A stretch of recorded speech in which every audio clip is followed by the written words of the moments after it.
Welcome to the Aul Financial Hour Podcast with Steve Aul. Welcome to the show. You are listening to the Aul Financial Hour with Steve Aul, and you are here because, let's face it, your money matters, and you're here to get the information that you've been looking for when it comes to planning for your financial future. My name is Jessica, and I'm, of course, joining Steve each and every single week. Steve, welcome, buddy. How you doing? Utterly fantastic. Had a great week. It's kind of one of those, I've been very busy with travel and everything, and it was just kind of nice just to take a weekend and just back down a little bit and just relax I took a nap on Saturday. That was probably the greatest thing I did all weekend, was taking a nap. And it's just nice to just say, hey, I'm going to sit back and relax this weekend. Yeah. And I love that. Sit back, relax, Absolutely watch whatever you want on TV. I don't know what that's like. I have a 3-year-old, so I don't get to sit down and do much by myself these days. So I'm a little jealous, Steve. But I'm going to sit here and pass on information to you that I was passed on very early when my kids were little. He said, enjoy them while they're little. They're going to grow up quickly. Oh, I already know that. I can't believe he's 3. They're going to grow up quickly. Oh, yeah. And he said, enjoy them while they're little. He said, because, the guy that told me, he said, I spent my time getting my business up off the ground. And by the time I wanted to spend time with my kids were gone. Yeah, they were out the They door. hit that 13 to 16 where they need you, but they can't let you know that they need you. Sure. And then when one of them gets a driver's license, they're gone all the time. Then you don't see them. Then they're off to college, and a lot of times they don't come back from college. Yeah, They move on with their lives. So he said, enjoy them while they're little. So I tried to do everything I could to do that and spend a lot of time with my kids when they were little and they were growing up. And I don't regret doing that at all. No, I mean, time flies. I think we all know that. One minute you're just you yourself. You're in college having a blast. Next time you look up, you're having kids, you're married. Then all of a sudden you look up again and it's time to retire. And listen, time goes fast. We're all busy. We are all trying to do a million things, whether it's take care of the family, start a business, just working hard every day to pay the bills.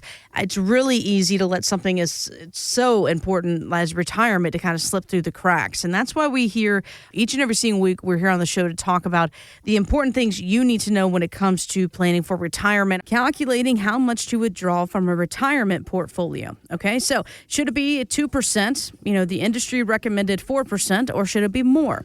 Well, Manisha Thakur is author of the book Money Zen, The Secret of Finding Your Enough. She tells Morningstar there's other things that you need to consider. The order of returns when you retire make a huge difference. If you retire into a bull market, you're in great shape. If you retire into a bear market and you're pulling out money when assets are depressed, it can really shake up the statistical odds of not outliving your money. And so I encourage people to be really strategic about how they're going to access the money they need for the first 5 years. And if you're conservative like me, the first 10 years, so that you do not have to sell depressed assets in order to execute your retirement plan. Okay, interesting. So, Steve, when you map out a retirement plan, how far ahead do you actually look when you start calculating withdrawals? Well, when we look at it, and I will agree that sequence of return is very important. I think having some of that money for the first 1 or 2 years can be very important.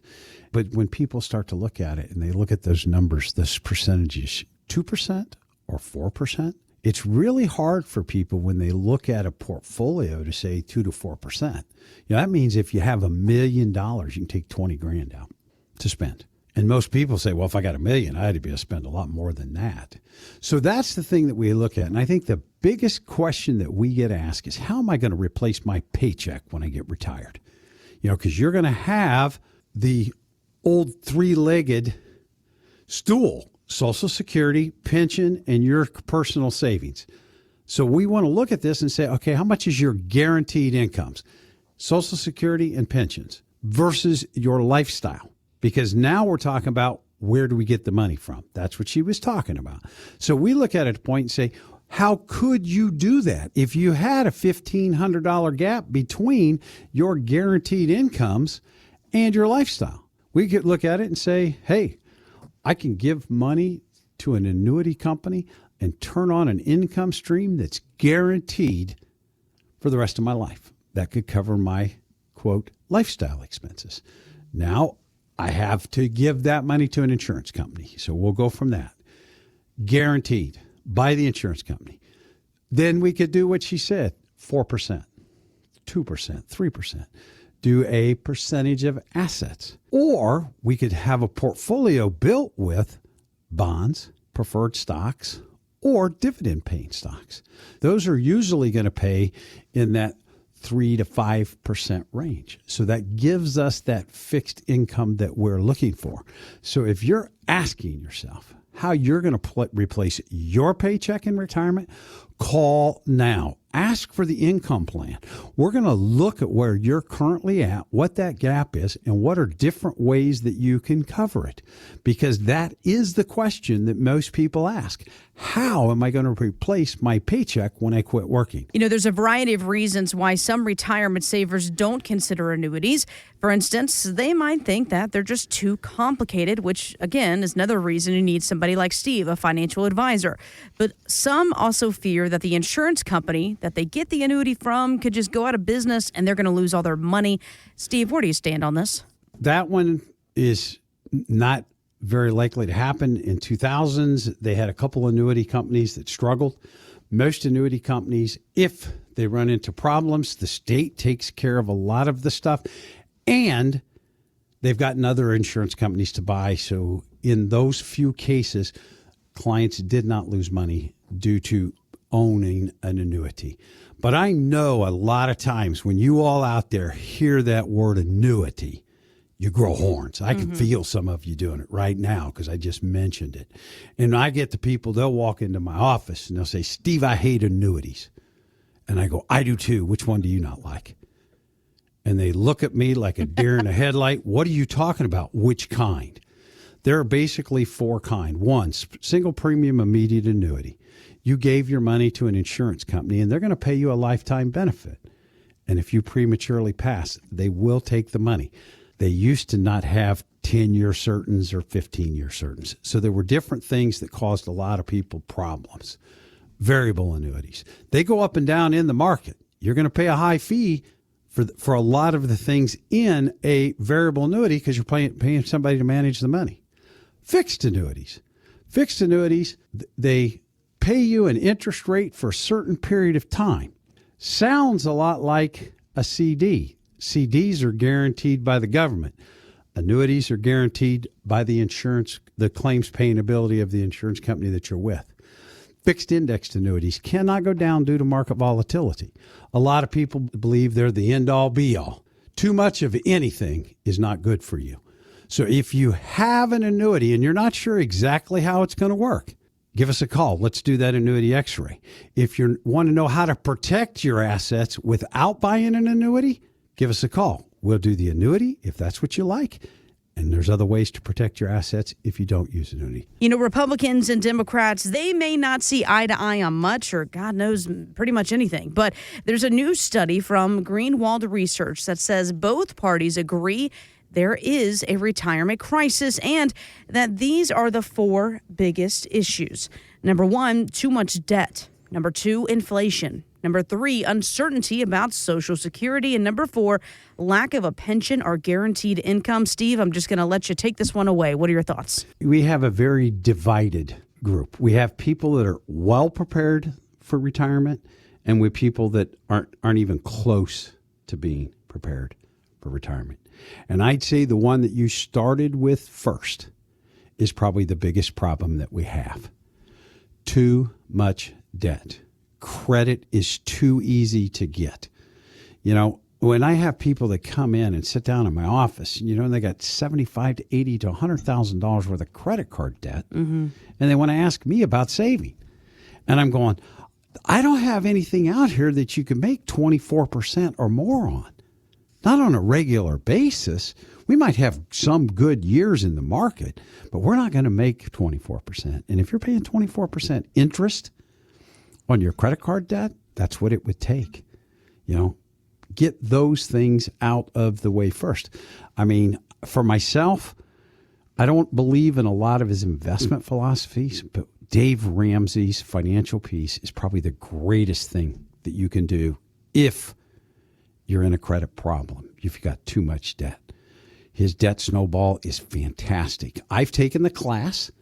I was asked to teach it, but I don't agree with a lot of the investment philosophies behind it. But I agree with the idea of what's a want and what's a need. And I look at it when we start to, the young people, when they come in and sit down and talk to me, the kids of my clients, they ask, what should you do? And I said, if you can learn to live by the 80-10-10 rule, you're going to be okay. And they go, well, what's that? And I said, I want you to put 10 to 15% back for your retirement.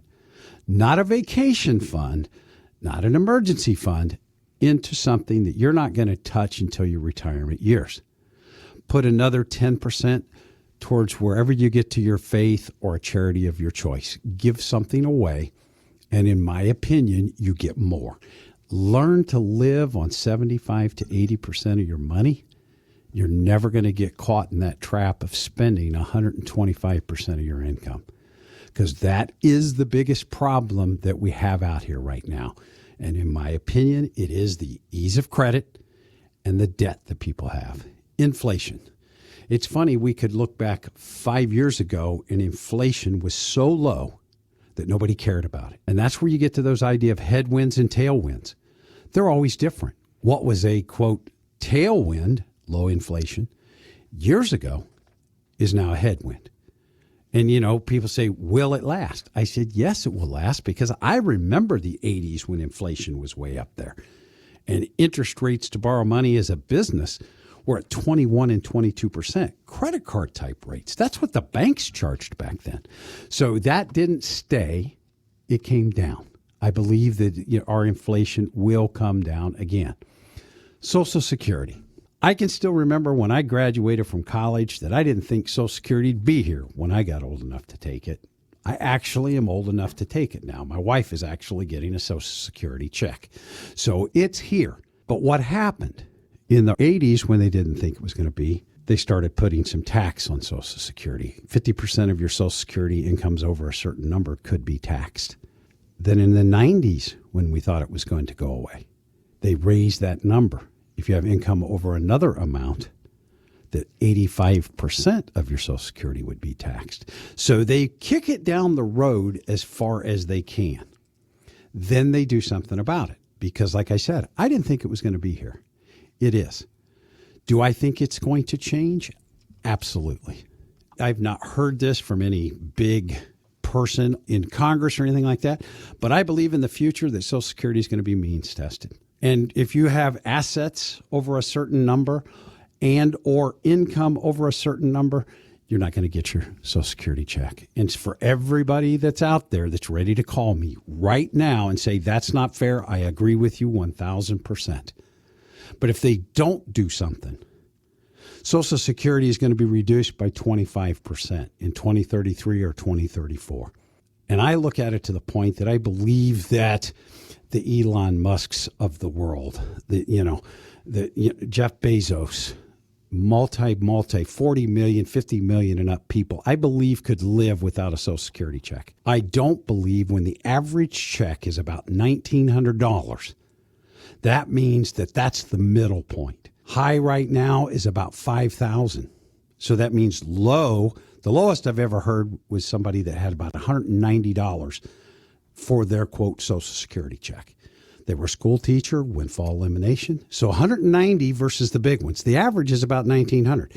If you were trying to live on $1,500 a month and they cut it by 25%, what do you think the chances would be that you could do that? People can't. And I believe that those with assets would rather theirs be lowered than to tell somebody that's got $1,000 check, you're only going to get $750. I just don't see that. I think we need to take care of those things. Then lack of pensions or guaranteed income. We used to have the three-legged stool for retirement. What was it? We had Social Security, we had pensions, and we had personal savings. But what happened? The 401k was introduced. It was designed for wealthy business executives. Put money back so that when you're in a lower tax bracket, you can take it out then. It was brought around in the 70s. The highest tax bracket in the 70s was 60 to 70%. So chances are they were going to be. But then we decided, hey, you're letting the rich guys do that. What about us? So the companies looked at it and said, you want to save for your own retirement? All we have to do is put in a match instead of us guaranteeing you a pension? There's not as many industry today that have that guaranteed pension from the companies. It's not there anymore. Just a few things have that. Usually teachers, government, and the trades. So a lot of us don't have that guaranteed income coming in every single month. Then you throw Social Security, the second leg out of it, and say it might not stand up either. Now we got a one-legged stool. Save for our own retirement. And for a lot of people, when you have inflation in the 7, 8, 9% area, groceries going through the roof, they're just making ends meet. They don't have enough to put back for that savings. So yes, we do have a crisis today in retirement. The idea, it's hard to start late. The best time to start is now. If you're young and you haven't, start now. Yeah. If you're unsure where you're at in that process, give me a call. If you've been saving and would like that, what I call a personally funded pension, take some of your money, put it into an annuity with an income rider so that it'll pay you a guaranteed amount of income, and if it's for you and your spouse, to cover those lifestyle expenses. And if you've got enough assets to do that, that covers my lifestyle. The extras I can take out of my other savings. I have that guaranteed income that I can't outlive. I think those are the most important things. And I think when we look at this today, overspending is the biggest problem. But a government does that on a daily basis. It's hard to tell the other people not to do it. But remember the 80-10-10 rule if you're younger, and get the debt under control. Credit's way too easy to get. Thanks for listening to the Aul Financial Hour Podcast. Insurance products are offered through the insurance business Aul Insurance Group, LLC, AIG. Aul Financial Group, LLC is an investment advisory practice that offers products and services through Impact Partnership Wealth, LLC, IPW, a registered investment advisor. IPW does not offer insurance products. The insurance products offered by Aul Insurance Group, LLC, AIG are not subject to investment advisor requirements. IPW and Aul Insurance Group, LLC, AIG are not affiliated companies. Investing involves risk, including the potential loss of principal. Any references to protection, safety, or lifetime income generally refer to fixed insurance products, never securities or investments. Insurance guarantees are backed by the financial strength and claims-paying abilities of the issuing carrier. This radio show is intended for informational purposes only. It is not intended to be used as the sole basis for financial decisions, nor should it be construed as advice designed to meet the particular needs of an individual's situation. Aul Financial Group, LLC is not permitted to offer, and no statement made during this show shall constitute tax or legal advice. Our firm is not affiliated with or endorsed by the U.S. government or any governmental agency. The information and opinions contained herein provided by third parties have been obtained from sources believed to be reliable, but accuracy and completeness cannot be guaranteed by Aul Financial Group, LLC. This radio show is intended for information purposes only.